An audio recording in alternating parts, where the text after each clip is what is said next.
Muito bem-vindos e dando sequência à nossa coletânea, este vídeo de número 7, abordando então e especificamente avaliando ou produzindo uma reflexão acerca de uma indagação, de uma pergunta que nos foi formulada por estudantes acerca da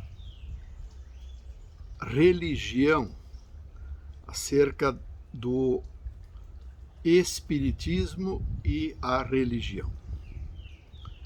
E a pergunta específica: o espiritismo é uma religião?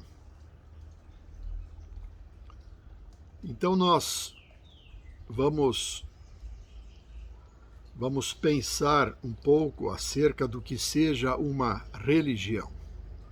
O que sabemos ou o que concebemos como sendo uma religião? Nós vamos ver na prática que nós associamos religião com igreja. Associamos religião com um determinado templo, com um local, com um determinado local onde acontecem então as cerimônias, acontecem os encontros, acontecem as orações, acontecem as bênçãos. Então, o Espiritismo, como um conjunto, como uma doutrina filosófica e que nos foi repassada, precipitada, contextualizada por meio do trabalho de síntese realizado por Allan Kardec, ainda em Paris, por volta de 1850, aproximadamente.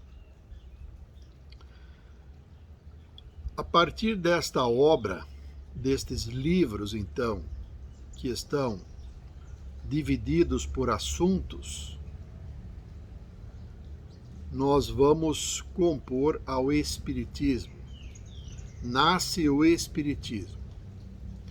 O que vai diferenciar o Espiritismo das outras linhagens, então, filosóficas para uma proposição de religiosidade? Então, toda a religião, ela vai se propor a oferecer um fundamento, um embasamento, o qual é importante para cada segmento da humanidade situar-se em si mesmo.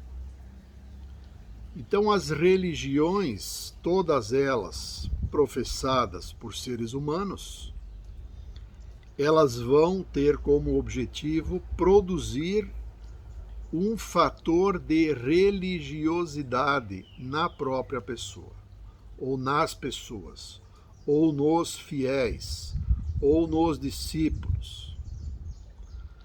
Trata-se de um estágio de evolução onde esta nossa humanidade ainda necessita, e todos nós, seres humanos, necessitamos de religiosidade. A religiosidade que vai abrandar-nos, que vai fundamentar-nos para o nosso viver, para a nossa superação, para o enfrentamento das nossas vicissitudes, para a superação dos nossos desafios. E surge então como carência de religiosidade as ideias desequilibradas, a exemplo da ideia suicida, podendo vir a culminar num ato suicida, pondo então este suicida pondo-se num local de profundo pesar, de profundo sofrimento enquanto consequência e sequela deste equívoco. Então vamos reconhecer que genericamente as religiões cumprem com uma função, qual seja de ampliar, de estruturar, de fundamentar para a religiosidade. A religiosidade, ela vai ampliar para a espiritualidade. Há muitos preconceitos ainda com relação ao espiritismo, e ouvimos aqui e acolá considerações absurdas, como se Deus fosse um privilégio desta ou daquela agremiação. Como se Deus fosse privilégio de um país. E isso remete ainda ao judaísmo, do qual o cristianismo herdou ou se valeu de alguns elementos, onde havia a ideia do Deus que protegia o seu povo em detrimento dos inimigos. Vamos reconhecer tratar-se de estágios de evolução e que estão ainda em curso junto a esta nossa humanidade. Então, voltando à nossa pergunta, a pergunta dos nossos estudantes, o Espiritismo é uma religião? Então vamos reconhecer que pode ser tida, encarada como uma religião se nós assim o quisermos ou assim tivermos esta percepção. E particularmente, quando realizei um estudo mais aprofundado acerca de qual seria a intenção de Allan Kardec, e ele, Allan Kardec, como um cientista, como um filósofo e matemático, cético, profundamente devotado às perguntas, aos questionamentos, para exatamente eximir-se de risco de misticismo. Portanto, o seu mérito, pelo seu critério, absolutamente criterioso para poder descrever uma determinada informação. Então, Kardec, e investido, imbuído dos sentimentos que foram lhe motivando pelas evidências, pela pesquisa, e segundo pesquisadores, teses de doutorado inclusive, entenderam que Kardec estava propondo uma pedagogia e não uma religião. É muito importante nós sabermos dos fatos e da história para nós nos situarmos, para nós eventualmente não adentrarmos um campo místico. E o misticismo sempre ele tende a nos produzir algum grau de entorpecimento mental. Então, se nós partimos de uma ideia como sendo o Espiritismo uma pedagogia que tenha como proposição explicar o mecanismo da evolução por meio da reencarnação. Obviamente que o Espiritismo, à época, e por várias razões, que não vem aqui ao caso citar, não logrou o êxito previsto por Kardec na França.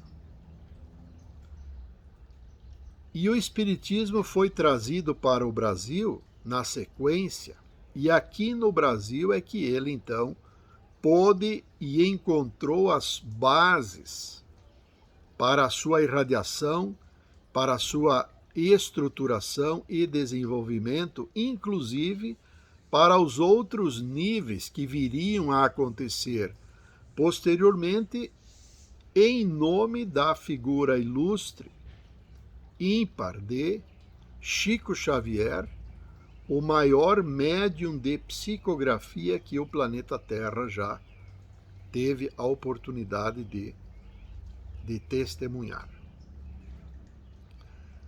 A partir então de Kardec, surge no Brasil a figura de Chico Xavier. E este momento, então, trouxe e oportunizou para que mais e mais informações viessem, se precipitassem, por meio daquele luminar, Chico Xavier, por meio de sua pena, e pudéssemos dispor de obras, de livros, mais de 400 livros que foram ditados e psicografados por Chico Xavier. A base, então, trazida e representada na obra de Chico Xavier é que oportunizou que nós soubéssemos acerca das cidades localizadas no plano astral, dos hospitais, dos níveis, das hierarquias, dos umbrais, das zonas de sofrimento, para onde são magnetizados os suicidas, inclusive. E também oportunizou para que, num outro momento da história, nós tivéssemos um outro luminar, chamado José Lacerda de Azevedo, que sistematizou a apometria. Esta técnica, reunindo um conjunto de tecnologias que está nos oportunizando para os auxílios realizados na Casa FIAC, no Espaço de Luz e na Casa de Fraternidade Vovô Francisco, em Flor da Serra do Sul, o Espaço de Luz em Itapiranga, Santa Catarina, e a FIAC como casa-mãe e matriz em São José do Cedro. Uma outra FIAC, uma irmã da Casa de Cedro, localizada em Florianópolis. Portanto, a nossa egrégora, ela é composta por 4 casas, 4 instituições que prestam, então, auxílio caritativo, sobretudo a desencarnados. Esperamos, de alguma maneira, ter respondido acerca do Espiritismo versus religião, religiosidade, igreja, instituições e todo um contexto, então, que vem acontecendo numa crescente para que o próprio ser humano se perceba, para que o próprio ser humano se situe dentro deste grande universo de informações, de abordagens, de interferências, de intuições acerca do que seja este ser humano. Um abraço fraterno a todos e até o nosso próximo encontro.